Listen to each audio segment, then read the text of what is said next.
Well, hello there, brilliant private practice owner. My name is Gerda, and you are listening to the Private Practice Success Podcast. And this is episode number 8.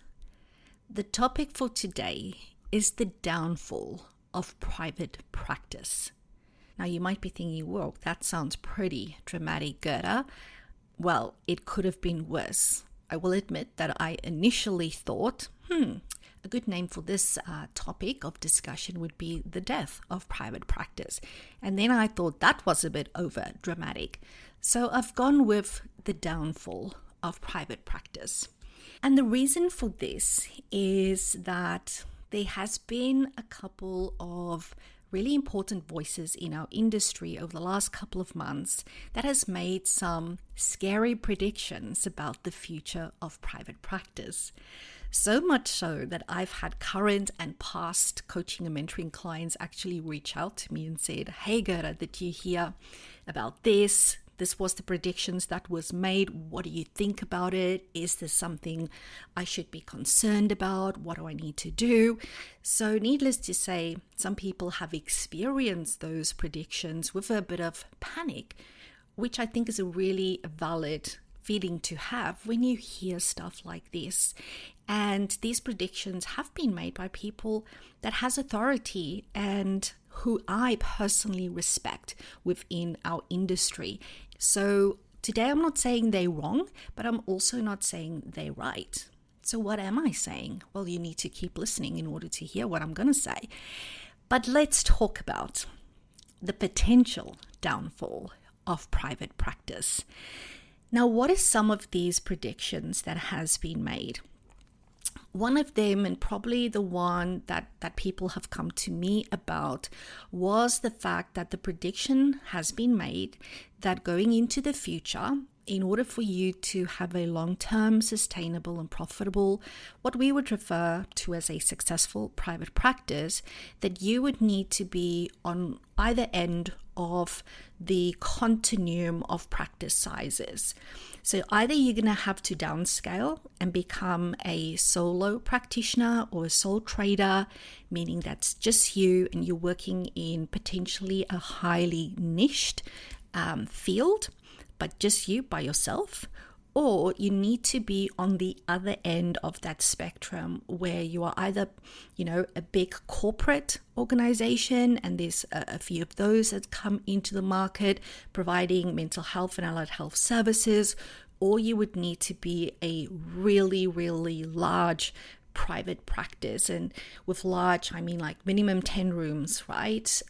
Which probably means that you have around about 20, probably even 30. This is like minimum clinicians to fill those rooms, because we know in our industry most people don't work full-time in private practice. They like to do other stuff as well.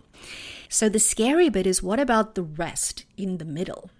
And those are the people that's reached out to me and going like, Gerda, I'm slap bang in the middle. What do I do? What do I do? Do I just go down and become a solo practitioner? Because you know what? I'll have so much less headaches if I do that. Or do I not give up on my dream? Do I continue to push through and grow something really large and big? But how long is that going to take? And there's no guarantees, etc., etc. And I totally get it, because the majority of practice owners are sitting in that middle stage of where you probably have 2, 3, 4 to 7, 8, 9, 10 clinicians within your practice. And for a lot of people, this might be a really comfortable scale, right? It's like, I've got my own business, things are chugging along nicely. It feels really good to be able to say I have my business. We changing lives every day. I've got an amazing little team of clinicians. We all get along well.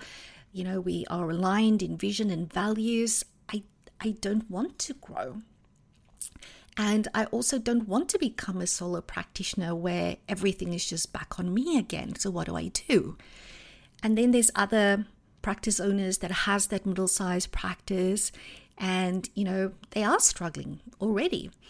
They are living pay cycle to pay cycle. They're just hoping they can keep the doors open and they just go, when things get hard, it just means that I need to not see 15 clients a week, maybe 25 clients. Some of them even has to see 40, 45 clients a week to make up the shortfall when there's not enough money at the end of the pay cycle to pay everybody and pay the bills. So there are people that are nice and comfortable in that area, in the middle of private practice, to use that word, and then there's some that's there and are struggling already, and they don't want to go down to solo because, again, it means that if I'm not working, like I'm sick of on holidays, then I don't get paid, and I don't want to burn out because that's where I was before I started the group practice. The group practice helped me not to burn out while still helping more people. And I'm also trying to run this practice in a way that all of us has a place to come to do the work that we want to do without any of us burning out. But I also don't want this large machine. That's not why I became a practice owner. I don't mind being a business owner, but I don't want this large machine that's going to take so much of my energy and time and all of that stuff. And it just means it's more people to manage, and I don't want to do that. So what do we do? What do we do then? Very interesting. What do we do? And, the problem also is that a lot of practice owners are struggling with cash flow at the moment. Not just practice owners, right? Business owners in general, small business owners and medium-sized business owners in Australia are struggling. Doesn't matter what industry you are in, because the costs of doing business have gone up. Salaries and wages and entitlements have gone up. It will go up again, for example, super mid next year. The cost for clients in terms of living expenses have gone up, which means that our clients now have to make decisions around, do I pay my mortgage or do I go and see my psychologist this week, right? Which means that there's less work coming in. For the first time in a very long time, one of the biggest issues I see and I hear from practice owners is not being able to fill their diaries. For a long, long time, like years, that was not an issue unless you were brand new to business and to having your practice, or unless you hired 3 clinicians at the same time, you would not have a client problem. People have client problems right now. So this is just amplifying that panic and that awareness in terms of something's going on here, something's happening. So here is my opinion. My opinion is that those predictions might come true.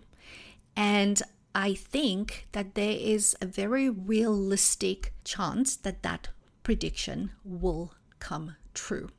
But it is up to us to determine whether it will or won't come true and how we're going to deal with it. Because now that the prediction has been made, and I thank those voices for making those predictions. I thank them for it. For us, that is like a wake-up call. It's a wake-up call that says, hey, you need to be mindful of this. This is what we are seeing coming. And you can either put your head in the sand or you can freaking do something about it. And when I was thinking about that and reflecting on some of my thoughts before I press record, it made me think of the whole blockbuster Netflix saga. I know I'm going to show my age now, but there was a time in my life where the highlight of my week was going to Blockbuster on a Friday, selecting DVDs for the weekend. And you would spend 20 minutes there at least. There were other people doing the same things. There was these different areas of Blockbuster with the themes and stuff. And, they would even sell popcorn that you can buy on your way out. It was the highlight of the week that we knew we were going to go get our DVDs, can spend the weekend, pop it back on Sunday and then start the week again. And obviously, long story short, you would know that Blockbuster went under as a result of streaming services such as Netflix. Before these streaming services came around, Blockbuster was like the market leader when it came to this type of entertainment. And interesting fact, and I'm not sure you may or may not have heard this, but back in 2000, this is like 24 years ago now, the Netflix founder, I think it's a guy called Reed Hastings, he actually went in and he met with the bosses of Blockbuster and he proposed a partnership with them. Guess what? They laughed him out of the room. And as a result, they missed an opportunity which had catastrophic effects for their business, with Netflix growing to be a multi-billion-dollar company. The thing is, Blockbuster took their market leader status for granted.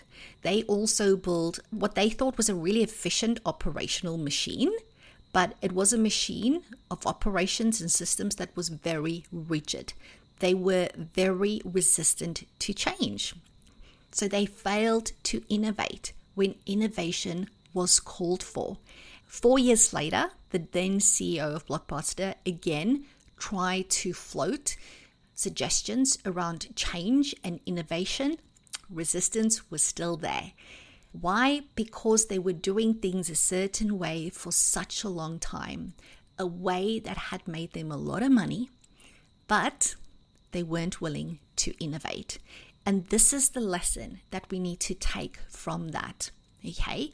And we need to go into this with our eyes wide open. Are we going to take this lesson from Blockbuster? Or are we just going to go, we're just going to do things the way we've always done it because that's how it is. I'm just going to continue living pay cycle to pay cycle because the way I've managed that has always worked. Now, you can continue to do that, but it might have consequences, and it might have pretty severe consequences. So as a responsible business owner, I would encourage you to ask yourself, what do I need to do? What innovation is required within our industry right now in order to stay abreast of changes, in order not to be kicked out of the market? And if it is staying in the middle, how do I make sure that if I'm staying in the middle, I'm doing it in a way that my business are going to survive?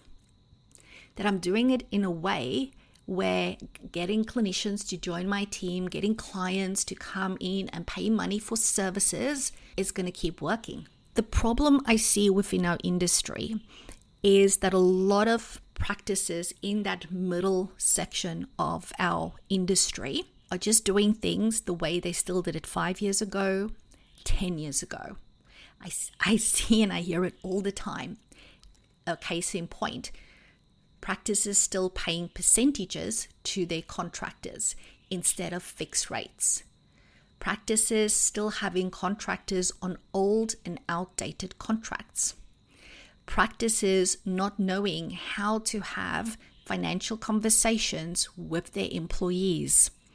There's a lot of things that the practice owners in the middle are doing just because it's the way they've always done it, or it's the way this one person they knew or this one supervisor they knew who also dabbled in private practice told them they were doing it.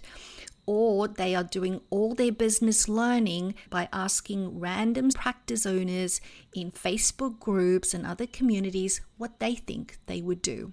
What we need to know is that that person that answers your question in a Facebook group doesn't understand all the back-end stuff of your specific business. They don't have all the intricacies. So yes, you can take what it is that they tell you, maybe stuff that they've done, but all of that is not going to be relevant to your business, and you shouldn't be making big business decisions and changes based on information advice that you get in Facebook groups. Now, don't get me wrong. If you're not in my Facebook group, you need to join. But the purpose of those communities is just that. It's community. It's where you go and you say, hey, I've had a really shitty week. I hope I'm not the only one. Or, I've just had to have this really hard conversation and it's so hard to be a business owner today. That's the purpose of it. It's about community. It's about breaking that isolation that I know I felt so intensely when I was growing my group private practice, where I felt like there was nobody I could talk to about the challenges. That is what those groups are for. to share, to debrief, yes, to ask questions, but not for business coaching and mentoring. You cannot get that out of a Facebook group. Doesn't matter how hard you try. And the problem, again, bringing this back to that middle section of our industry, those are the practice owners that need business coaching and mentoring more than anybody else. And very often these are the ones that say just can't afford it because the cash flow isn't what it should be. If I had more money, I could pay for it. But that is what keeps them stuck as well. Or sometimes they go into coaching, mentoring, they do it for 4, 5, 6 months and they go, okay, I've learned something, now I'm going to go and implement it. But you know what? You need business coaching and mentoring more during implementation. Learning is the easy part. That's the easy part. The implementation is the hard part because you're going to start implementing. You're going to have resistance, whether that is something to do with clients, your admin team, or your clinician team. It might even be your own internal resistance. And when that happens, you need support for how do I manage it? How do I set these boundaries? How do I respond? How do I pivot? Should I be flexible with this specific situation? Yes or no? That is when you need the most help, because it's not a matter of if, it's when you get stuck. And it's when people get stuck, and when it comes to boundary settings, that's when they regress back to old behaviors. And then they go, oh, well, that didn't work. Well, no shit, okay? Because you didn't have support during implementation. And as a business coach mentor myself, it's like, I just want to pull my hair out. Like people, there's so much that you can learn, that you can do, and you don't even have to learn it all. You don't even have to do it all.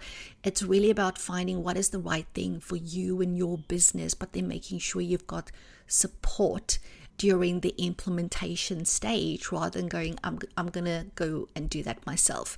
It's in the doing where you need the help. And unless this middle section of the market is willing and able and committed to taking action and seeing it through, they're not going to be able to innovate in the ways that are required. And I'm not even talking about innovation for what is required in the next 6, 12, 24 months. I'm talking about freaking catching up from 2018 to 2024, catching up from 2020 to 2024. And you need to do that because there's foundational stuff that needs to be put in place in order for you to move forward and to innovate. And if you are constantly on the hamster wheel, if you are constantly chasing your tail, if you are working from sunrise to sunset, trying to do all the things and be all the things to everybody and everyone within your business, you will not have time to sit at the top of the mountain, as I like to tell my clients, where you can see. You can see in the distance where you've come from, but you can also see the future. You can look at what is coming in the future. You can see what is that next mountain that I need to climb, and the mountain after that, and what plan do I need? How many valleys is there? Is there like clouds over there that I need to manage? Okay? You cannot innovate if you don't have the time and the energy to sit at the top of the mountain. It is so, so important. Otherwise, innovation is just a word, a fancy word that we're throwing around like, oh, we need to innovate. And you can think that, yes, you can be on board with it, but unless you actually freaking do it and you make the time to do it, it's not going to happen. Let's take a breath, because I think I got a bit ranty there. And if you know me, you know that that comes from a really good place. You know, I've been able to build what I like to refer to a self-running practice. And that's the private practice that I want for each and every one of you, because that is a practice that doesn't burn you out. It's also a practice that doesn't burn out your team, whether that's admin or clinicians.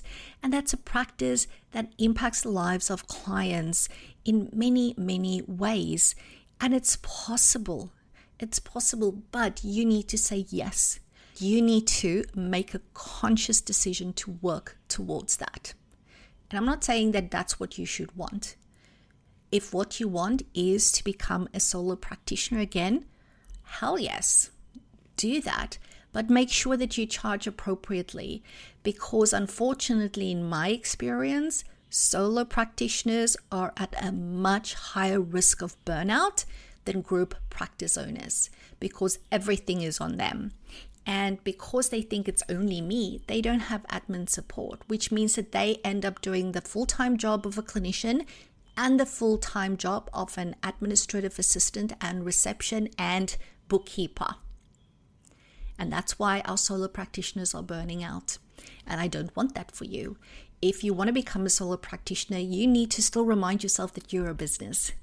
And you need to make sure that you have proper business support around you, which includes having a great accountant, a bookkeeper that can do your bank reconciliations for you, a VA at the very least that can answer your phone calls and capture them, especially in a market where clients and referrals are important, where people are struggling to fill their diaries. You want to capture those calls as they come in.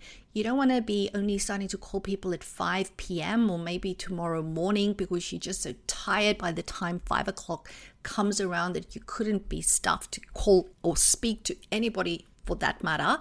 Or you're going to email and then the client needs to email back. We live in a day and age, and this is an example of innovation for solo practitioners. People want to know now whether you can help them. They don't want to wait days. They're going to go to the next person.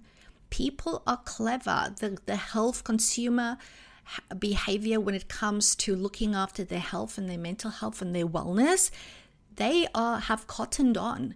They are clever. They do their own research. And if you're not answering the phone, they're going to call the next person.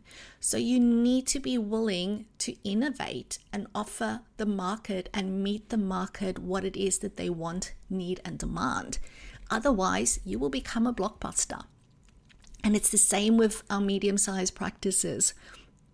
You need to have the time to innovate, which means that you need to put the frameworks and the systems in place that's going to give you the time to innovate.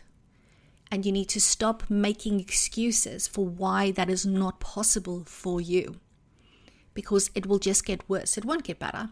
It won't. Putting your head in the sand won't stop the innovation from happening around you, but things won't change if you don't change it. And doing another quarter, another 6 months, just doing what you're doing now, that's not going to serve you. So ultimately, the downfall of private practice is in our hands. It's in our hands, and we've got the power to do something about it. So I hope that this was not too much of a dim episode, but sometimes in business, we need to look not only at the good, but also the bad, and sometimes the very ugly. Because ultimately, we can only make decisions if we've looked at stuff, what's happening in our businesses and around our businesses and within the market with clarity and with open eyes. Alrighty, I'm going to leave it at that. Thank you so very much for tuning in. I would actually love to hear your thoughts on this topic. Please feel free to email me directly. My email address is Gerda, that is spelled Gerda, and then you add to that an M for Mala, but it's just Gerda M, and then at private-practice-success.com. That is the email inbox where I look at all those emails personally. I know, crazy, right? But I do it because I like to be in the know. I like to know what is happening for you. What are you struggling with? What's your challenges? What's your thoughts, your feelings? That's what lights me up. It's what I'm here to do, to help practice owners like yourself. So please never feel like you cannot reach out and email me. I will respond to those personally. Okay, thank you so much for tuning in. And as always, remember that I am here to help you build a practice you can't stop smiling about.